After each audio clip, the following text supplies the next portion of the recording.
NARI opposition members join government for better service delivery. The country's wrenching foreign exchange levels raised in Parliament. And 4 new potato species introduced by NARI in Eastern Highlands. This is the National EMTV News with Helen Sayer. Good evening, this is Tuesday's news and thank you for tuning in. 3 members of parliament from the current opposition have crossed the floor and joined the PNC-led government. Maprik MP John Simon says the move is not self-interest but to help the government deliver goods and services to the districts. PNC leader and Prime Minister Peter O'Neill welcomed the MPs while criticising assertions of the unequal distribution of constitutional grants.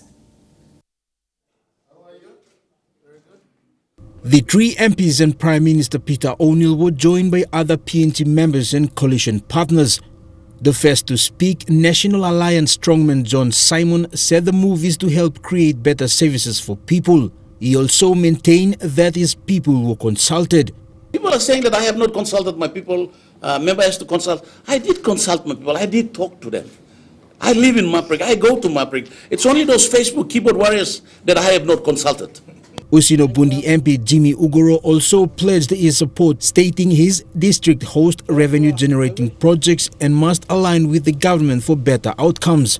And my move is to strengthen, support the government to stabilize the economy with the experiences I got from the public service. And I will support this government to continue with its delivery of services in the rural community. Out of the 3 is Western Governor Taboy Awiyoto, a first-time politician who contested the 2017 election and campaigned against the PNG-led government. So I have to be within the government to fight within to get what my people need back in the province.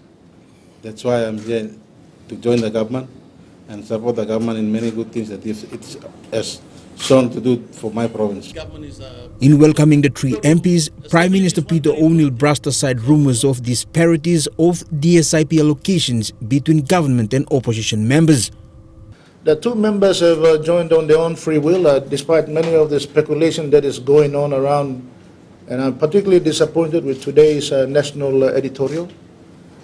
Without facts, those statements made in the editorial that we have been discriminating against members and electorates throughout the country for DSIP and PSIP funding is untrue and not factual. Opposition numbers have decreased since the formation of government after the 2017 national election. The 3 MPs bring the total number of PNC members up to 46, while the opposition now has only 22. There is nothing to discriminate about. We will work together. Even those in opposition, if they continue to provide constructive ideas as to how our country should be developed, we are quite happy to work through with them on those ideas. But it's no point continuously attacking people without any options. But according to political parties registrar Dr. Alphonse Gelu, the 3 MPs have not submitted formal resignation notices from the opposition or their parties to his office. Jack Lopava Jr., National EMTV News.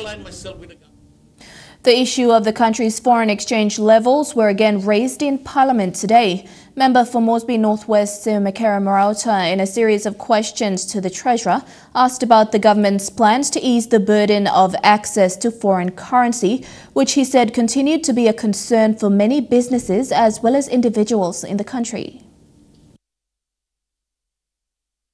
During question time in Parliament this afternoon, Moresby Northwest MP Makera Marauta asked a series of questions in relation to the lack of foreign exchange.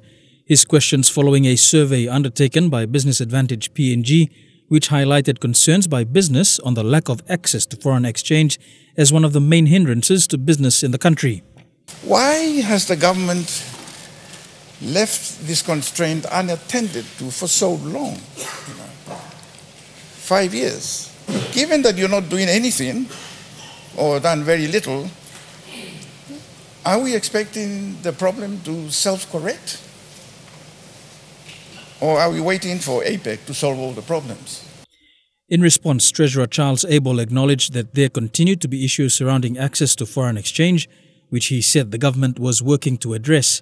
in terms of the way our Bank of Papua New Guinea administers these arrangements through the different legislation and project agreements that have been instituted by a series of governments. And it's an ongoing phenomenon that we are trying to understand and improve. It's not a simple issue that the economy has got that basic underlying shortage in terms of exports. We've got a massive surplus when it comes to logging and fishing and the mineral and petroleum sector as well.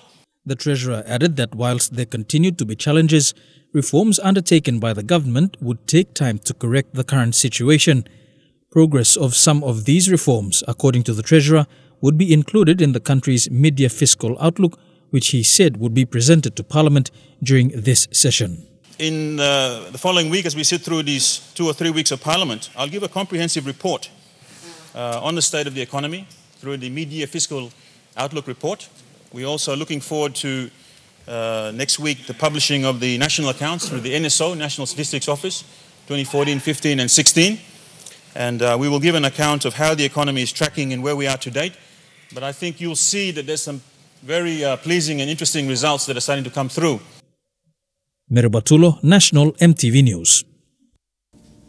Prime Minister Peter O'Neill says the unrest in Mendi last month were the actions of a minority group from the electorate. PM O'Neill said a large number of investigators are in Southern Highlands to investigate the matter and make arrests. The Prime Minister was responding to questions from Shadow Attorney General and Sinisina Yongomul member Karangakua. Mr. O'Neill was responding to questions without notice raised by Sinisini Yongomul MP Karangakua. In the series of questions Kua raised, he told Parliament that the burning down of the Air Niugini plane in Mendi, the destruction of the court and airport facilities, and Governor William Powys' residence was a result of a lack of confidence people in Southern Islands have in the conduct of the national elections in 2017 and the court process. He asked if the Southern Islands governor would pay for a new plane for a New Guinea. One plablo displalo look blo me and become side law results blo 2017 general election. You look also in Southern Highlands in particular, only no trust him outcome blo general election. Now only not trust him outcome blow court proceedings. Now only blame him government, now ross him belat blow, loka in personal walking. The Prime Minister in response said the riot happened not because of the conduct of the national elections, but because of the counting process. He said he had visited the disputing parties and investigations into the matter are continuing. O'Neill also made mention on the investigations into the killing of the 3 policemen in Southern Highlands. And I certainly do not condone that in our own province. We are working closely with the police. There is a large contingent of criminal investigators and specialist investigators who are already on the ground, both in Southern Islands and in Ella. Where those violent activities have taken place, there are investigations going on. I cannot comment on the investigations, but I can say generally that after the incident took place, I've been to Mendi. I've spoken to all parties concerned, both disputing parties, and all have agreed that the matter should remain in court and that police should investigate the matter and the arrest should take place. So we will allow the police to continue their work. The second issue about the investigations, election matters, when the election report comes, of course, we will take appropriate action. I've made that commitment to the people of Southern Islands as well. And on the purchasing of a new plane, this is what the Prime Minister had to say. Saiblo Balus, Air Niugini is certainly working closely with the insurance cover, and I'm certain that it will be taken care of. But in terms of flights to Mendi, the airport is still closed. Thekla Gunga, National MTV News. Psychiatrists at the Laloki Mental Hospital to produce detailed reports for mentally ill inmates who are remanded at the Bomana prison. The orders include the allocation of funding by correctional services to repatriate the mentally ill inmates. These are 2 of 4 orders issued by Criminal Court Judge Justice Panua Mogish today. Justice Mogish issued the orders after he summoned the Assistant CS Commissioner responsible for Human Resources Division, the CS Director for Finance, and the Bomana Jail Commander to appear before him. Their appearance was for Justice Mogish to remind them of the responsibilities of correctional services when rehabilitating mentally ill inmates. Justice Mogish said the repatriation of mentally ill inmates is an administrative matter and falls under the powers of the CS Commissioner. However, he described the orders as a rare case on grounds that there has been a long delay. These court orders are a follow-up of an earlier jail visit, which revealed that at least 10 mentally ill inmates are still remanded at the Bomana prison, despite their recommendations for repatriation. These mentally ill inmates have been charged with criminal offences and are living at the Bomana prison for over 1 year and 4 months. Before issuing the orders, Justice Mogish told the 3 that if blanket orders were made, no one will take responsibility of the orders. Instead, he made the orders personal, so the 3 take on the responsibility to carry out the orders. The matter returns to court in September for a follow-up of the issued court orders. Tekla Gunga, National MTV News. The Central Court Circuit is concluding with most cases now into trials. Held at the Bomana Courthouse, there are a little over 4 trial cases with witnesses giving evidence in court. These cases involve allegations from at least 3 of the 4 districts in Central. The circuit commenced at the beginning of this month with close to 40 cases listed for mention, trial and verdicts. Criminal Court Judge Justice Panua Mogish is presiding over these matters with the aim to complete the circuit before the end of this week. Detectives from the National Fraud and Anti-Corruption Directorate arrested and charged Gaita Dora, 43 of Gabi Village, Hanwabada, with 11 counts of misappropriation of funds totaling 419,000 kina. The charges include 11 counts of false pretense, 5 counts of false accounting and 2 counts of money laundering. The funds belong to the PNG Ombudsman Commission. Dora invented a scheme whereby he would make staff salary payments to their bank accounts and simultaneously duplicate payments in an encrypted file, which were credited to his 2 personal bank accounts. Through this scheme, he made a total of 68 fraudulent transactions. Mr. Dora was employed as finance manager when he committed the offences between 19th March 2012 and 6th August 2014. More than 800 grams of dried marijuana and a sum of 800 kina were confiscated by police in Manus on Sunday. This follows a raid by police mobile squad members following a tip-off which led to the apprehension of one suspect, 36-year-old William Boy. Manus Provincial Police Commander Chief Inspector David Yapu said Boy is believed to be part of a drug syndicate and has admitted that he bought the drugs from people who travelled into Manus to trade betelnut. These drugs were estimated to have a street value of 5,000 kina. Meanwhile, 25 people have since been charged in drug-related cases in the last 3 months. You're with National MTV News. Stay tuned for more coming up after the break.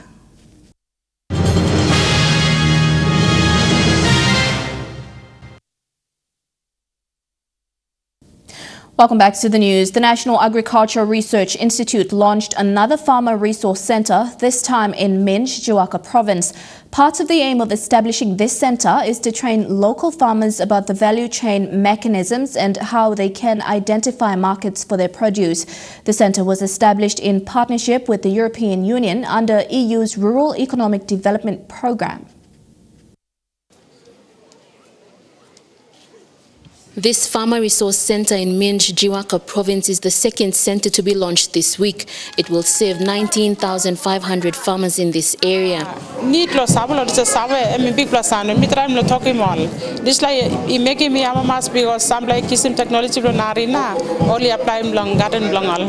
Merepgal is a farmer and the resource center manager. For 19 years, she and other women have worked tirelessly to see her people get assistance in farming training. Her group also raised 28,000 kina towards building the resource center.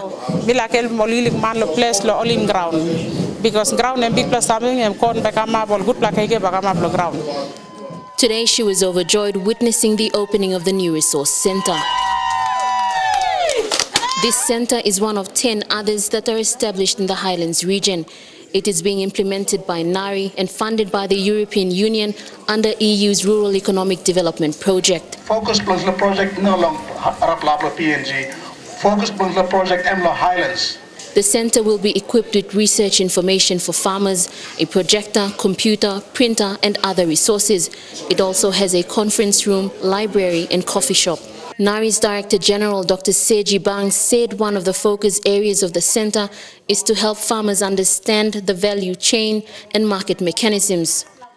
Lucy Kopana, National MTV News, Jiwaka. A few farmers in the Asaro Valley Eastern Highlands are now growing new potato varieties resistant to the fungal disease potato-late blight. The potato-late blight disease has been affecting potato production in the country since 2003, affecting PNG's commonly grown potato, sequoia. The 4 new potato species were introduced by the National Agricultural Research Institute after testing more than 60 different varieties of potato. A few farmers were introduced these new varieties, the E2, E24 and Kumdi. These varieties are resistant to the potato-late blight disease. The potato-late blight is a fungal disease that started affecting the sequoia potato variety in 2003, causing a decline in potato production. It was the variety commonly grown in PNG.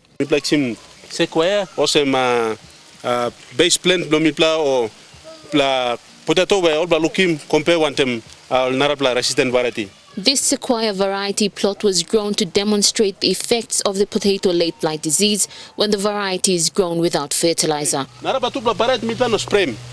So from pixel here by looking awesome.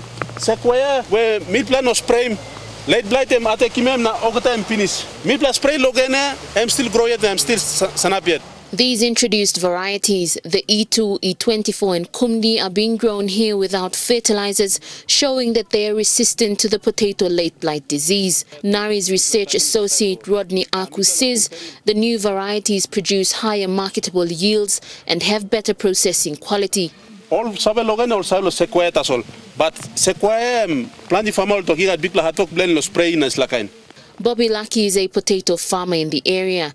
He says with the training they've received from NARI, they can be able to grow their crops better. This is la potato variety we planning. One kind of some all potato here, but now since some NARI mi come na introducing more all potato varieties here. Mi have most of them. I think but mi lusim all placidia na, but mi concentrate lo varieties. The E2 and E24 potatoes are 2 of 4 imported varieties that are resistant to the disease, whilst the Kumdi variety is locally grown in the Western Highlands Province. Lucy Kopana, National MTV News, Goroka. After a 2-year closure, the Payam Hospital in Enga Province is set to reopen next month. This follows the approval of 94 advertised positions by the Department of Personnel Management, which will be filled in the coming weeks. The hospital was transferred to the Enga Provincial Health Authority in July 2017, following an agreement between the Mineral Resources Authority, Enga Provincial Government, Porgera Development Authority and Porgera Landowners Association. According to Enga Provincial Health Authority CEO Aaron Luai, the transition process was challenging for all involved. With the development of a new structure and the impending reopening of the facility, they are now calling on the community and stakeholders to take ownership of this service and look after the health workers. Payam Hospital is the only major medical facility in the Porgera Valley and neighboring regions. It was established under an MOU between the national government, provincial government, PDA and landowners. The new Erima Primary School in Port Moresby was one of the 4 regional winners of the 2018 back-to-school promotion by Colgate-Palmolive. Colgate-Palmolive General Manager John Wood said the promotion encourages students to brush their teeth at an early age and encourages healthy lifestyle. The back-to-school promotion program conducted nationwide by Colgate-Palmolive PNG Limited has been running for the past 3 years. During the back-to-schools campaign, schools were encouraged to register in order to participate in the redemption program.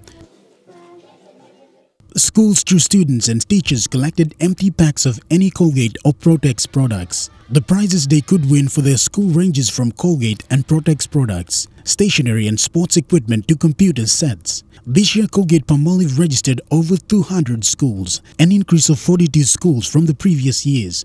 Come up quickly! With empties collection over 96,000, also 15,000 more than the previous years. So far, 4 regional winners were chosen through the highest empty packet collection percentage based on the number of students in the school. The winners from 4 regions include Moem Barracks Primary School, Wewak, Momase; Mount Hagen T Primary School, Mount Hagen, Highlands; Rawal Primary School, Kavieng, NGI. New Erima Primary School in Port Moresby was the winner of the back-to-school promotion in the southern region. Colgate-Palmolive General Manager John Wood said the back-to-school program adds value to Colgate's year-long health educational programs. Bright Smile, Bright Future and Clean Hands, Good Health programs. The program is designed to build awareness for the children and the teachers in the schools, to build awareness around good oral hygiene practices and good general hygiene practices. So it's all about remembering to brush your teeth twice a day for strong, healthy teeth, and for reminding children to wash their hands at those crucial times, which is after going to the toilet, before handling food or eating food, after being outside playing with animals, and also after coughing and sneezing. The redemption programs aims to encourage teachers and students to practice good oral health and hygiene habits. Shane Saroya, National EMTV News. Thousands of attendees from all over PNG and overseas are expected to enjoy a special convention of Jehovah's Witnesses on Friday, July 20th to Sunday, July 22nd at the Sir John Guy's Stadium with the theme Be Courageous. Over 600 Jehovah's Witnesses international delegates started arriving in Port Moresby since Thursday last week, with the final group arriving tomorrow. The delegates have travelled from the USA, France, Australia, New Zealand, Asia and other parts of the world to attend the 3-day Be Courageous special convention. Amongst the international delegates, some are former missionaries who had served in PNG for many years. The program will encourage convention delegates to learn practical ways to face present and future challenges with courage talks, interviews, multimedia video presentations and a heartwarming discourse will be presented. Welcoming the many delegates from different countries. We have 400 from the US, 100 friends from France, and friends from New Zealand and Australia who are delegates to the special convention. The theme for the convention this year is Be Courageous, and that is something that really helps us to continue to be encouraging, to have the courage, to have endurance at this time of the end. It's the first time we've held it here in Papua New Guinea, where you have plenty of brothers and sisters, even locally, coming from Lae and Hagen up in the highlands, from the islands of Rabaul and Kimbe, New Island, Bougainville, just to be here. So we're expecting 7,000 to 10,000 people at the indoor stadium at Sir John Guy Stadium. And Jehovah's Witnesses are extending the invitation to the residents of Port Moresby by way of a formal invitation to attend the convention. Admission to the convention is free. Oil Search Limited today announced its second quarter report with an increase in production realized following the devastating earthquake earlier this year. Total production in this period was 5.4 million barrels of oil equivalent, 12% higher than in the first quarter. The improvement reflecting the recommencement of production at its oil and gas fields following the magnitude 7.5 earthquake in the Highlands region earlier this year. However, total revenue in this period declined by 11% due to a number of factors. In its announcement to the markets today, Oil Search provided an overview of its business in the second quarter for the period ending June the 30th. Following the Highlands earthquake in February this year, production in the second quarter improved dramatically, especially from Oil Search operated oil and gas fields. Total production in the second quarter was 5.4 million barrels of oil equivalent, 12% higher than in quarter one. Oil Search has also benefited from strong production from the PNG LNG project, with modifications to the Hides gas conditioning plant and maintenance at LNG trains in Port Moresby, improving production from the previous quarter.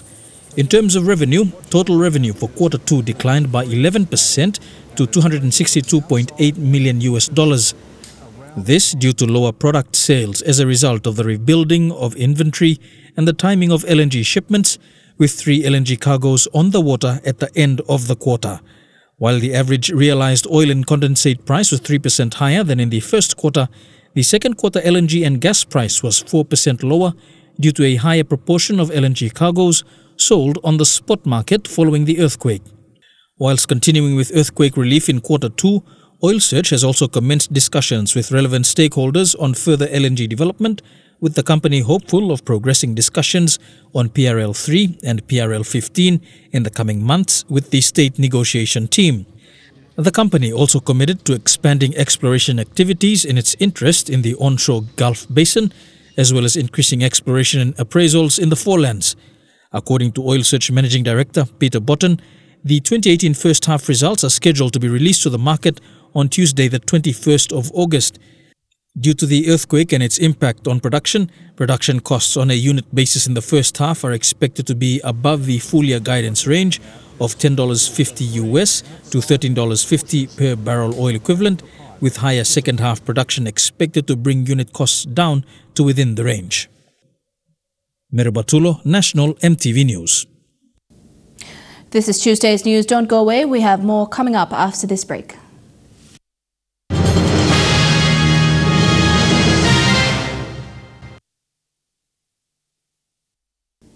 Welcome back. The national government has cancelled a passport and an APEC card which was illegally issued to fugitive Joko Chandra.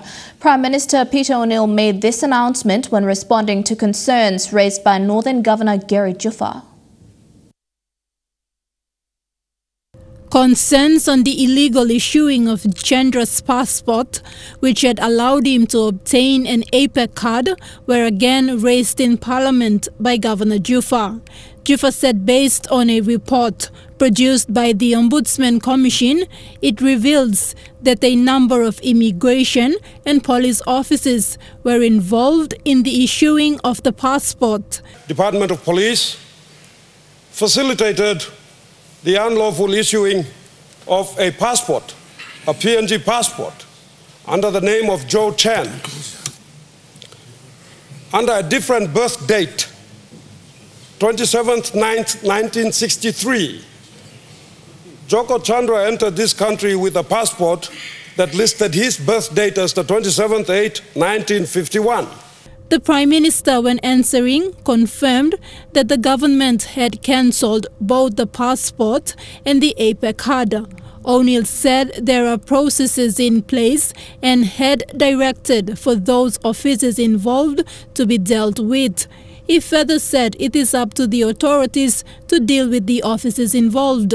We have proceeded to taking a few steps, including cancellation of the passport, and I'm led to believe that the APEC card has been cancelled as a result. You need a passport to transport, to facilitate the travel with. If not, I will verify that and get back to you. Our processes are there. It is the people who are implementing the process and approval process that needs to take place that has abused the process. So I can assure you that those people who have been named, I've given instructions that they'll be disciplined. In a supplementary question, the Sinisini Yongumul MP said the government has no powers to cancel passports and suggested that they obtain a court order to do so. Yumisawe also aninit lolo national court tasol by cancelling passport once issued.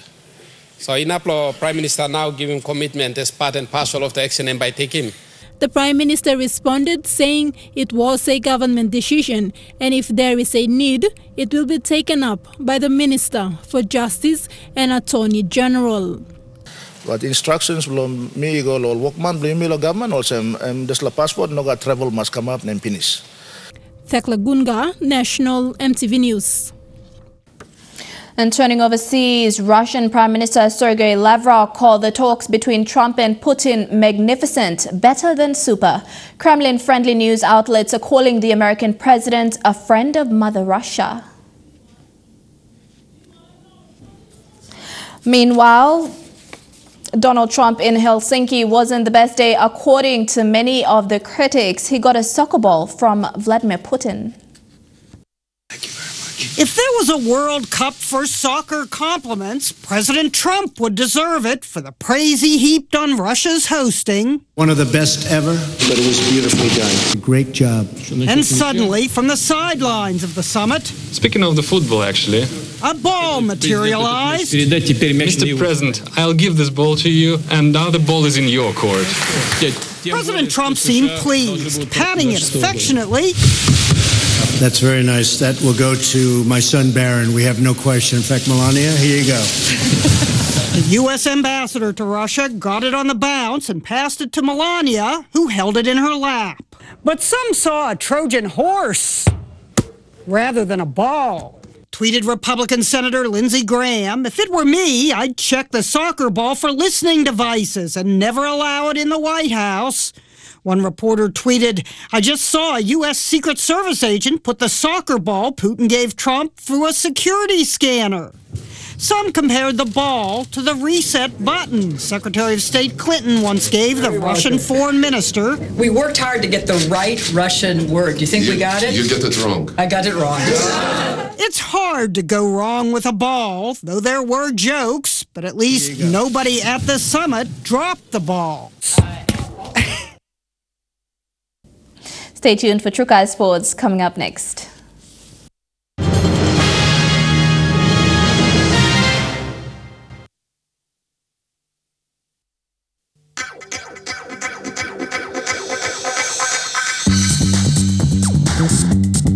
Trukai Sports.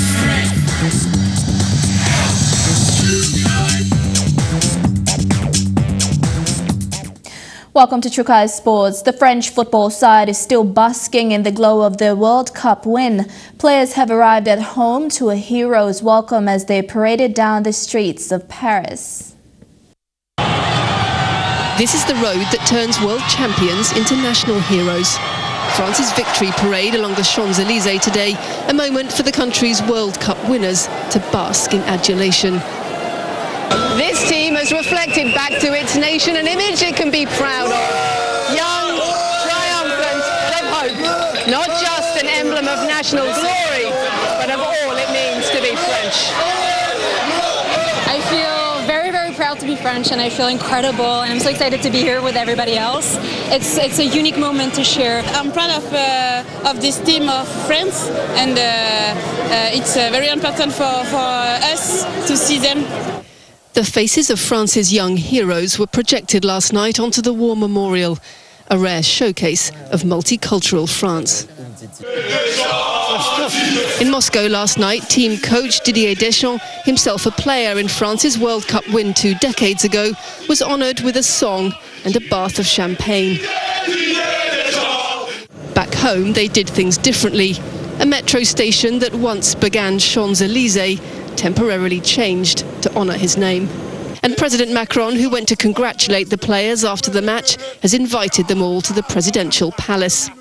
Leaving Russia this morning, one of the team admitted it was all still sinking in.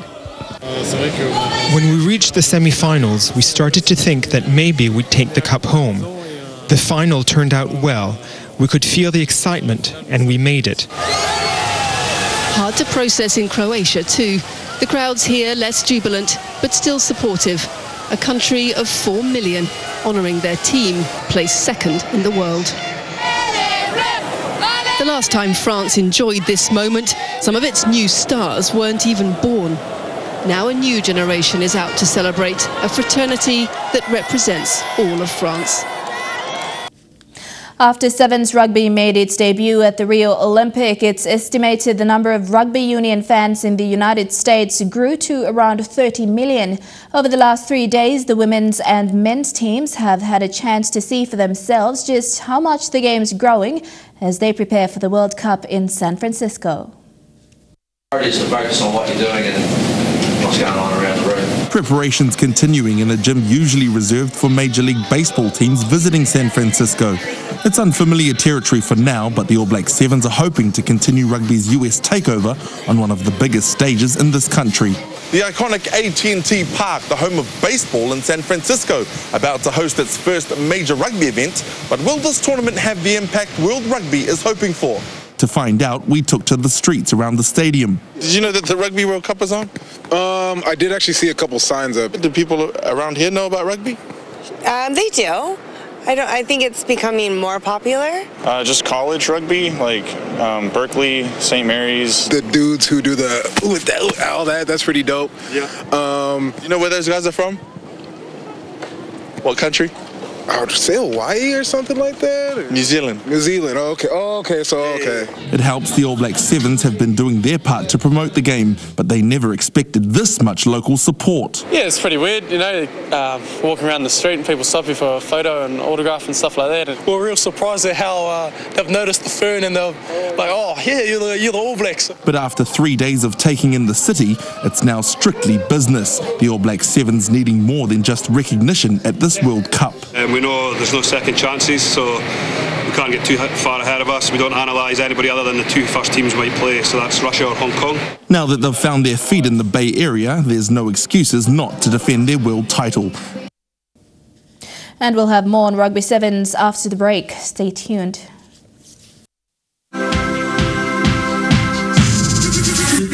Trukai Sports.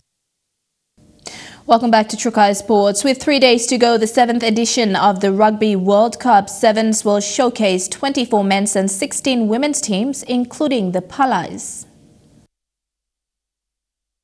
From Wellington to Sydney Sevens to Hong Kong and the World Sevens Series, it is finally down to the wire as top 40 teams wait to step into the AT&T Stadium to battle it out for World Cup title 2018. With USA looking to put its best teams forward for both the men's and women's, and the presence of the 12 Olympians in the team, they are looking forward to go strong come game day. USA, as host the event, will be their first to host the World Rugby Sevens World Cup tournament. 2013 World Cup champions and cup holders New Zealand will go down fighting to retain their title for another year. But on the other hand, also looking to go hard are the unstoppable 2016 Rio Olympic champions for the sport of rugby, Fiji, who have lined up 12 of its best, are sitting snug on the third spot. Meanwhile, Canada, who's also consistent in their competitions, has a strong team for both the men's and women's and will be looking to also finish on top of its comrade USA.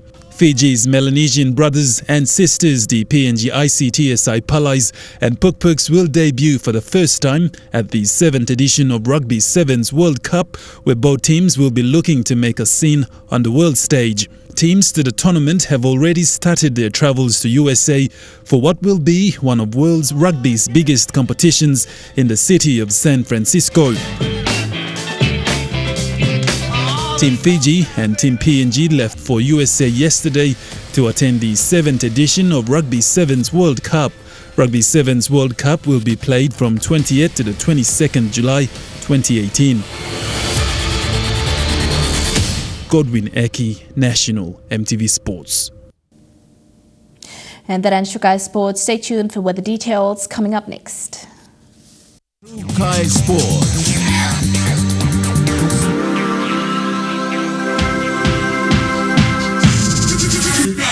True Kai Sports. The weather details were proudly brought to you by Dulux, celebrating 50 years in PNG and the only paint made in PNG.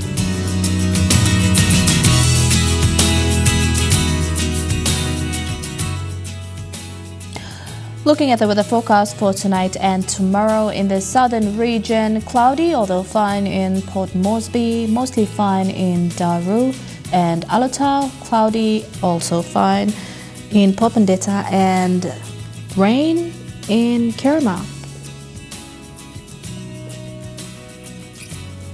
In the Mamase region, light rain in Ley and Wau, cloudy showers in Medang, fine, although cloudy in Wewak, and cloudy showers in Vanimo. In the New Guinea Islands region, rain showers in Lorengau and Kavieng, cloudy with some rain in Buka, and light rain in Kokopo, Rabaul, and Kimbe. And in the Highlands region, cloudy with morning fog all across the region in Mount Hagen, Goroka, Kondiawa, Mendi and Wabeg. Forecast for small ships for the next 24 hours. Strong wind warning current for all coastal waters of southern PNG Indonesian border through Torres Strait and Daru to Hood Point, Samari Island to eastern and western Milne Islands, and to Finschhafen through Vitiaz and Dampier Strait to Assisi Islands to Long Island. Waters of southern PNG Indonesian border through Torres Strait and Daru to Hood Point to Samari Island, with waters of eastern and western Milne Islands, with waters of Samari Island to Cape Vogel, Finschhafen, and including waters of Finschhafen through Vitiaz, Dampier Straits to Siasi Islands and Long Island, seas of 1.5 to 2.5 meters. Waters of Daru to Kiwai Island, Kerema to Yule Island, seas of 0.5 to 1 meters. Waters of Manus and its western group of island, seas of 1 to 2 meters. Waters of East New Britain to New Ireland and Bougainville, seas of 1 to 1.5 meters. And waters of West New Britain, seas of 1 to 2.5 meters.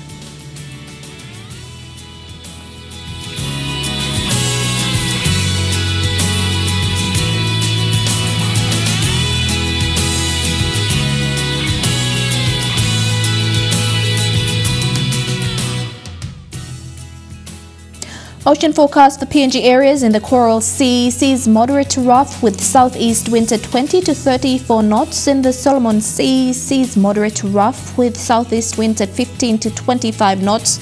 In the Bismarck Sea, seas slight to moderate with southeast winds at 20 to 34 knots. And in the Pacific Ocean, seas slight with southeast winds at 10 to 20 knots.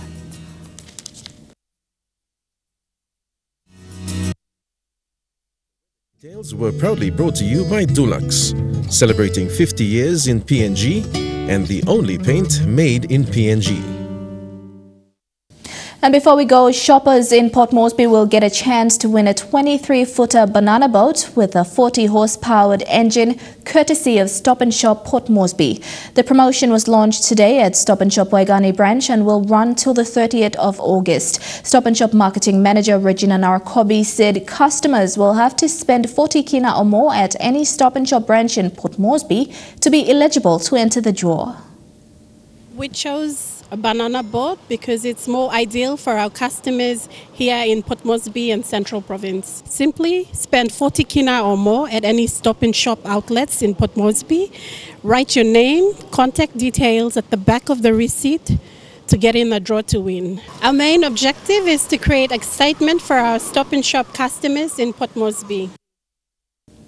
Now a recap of tonight's main stories.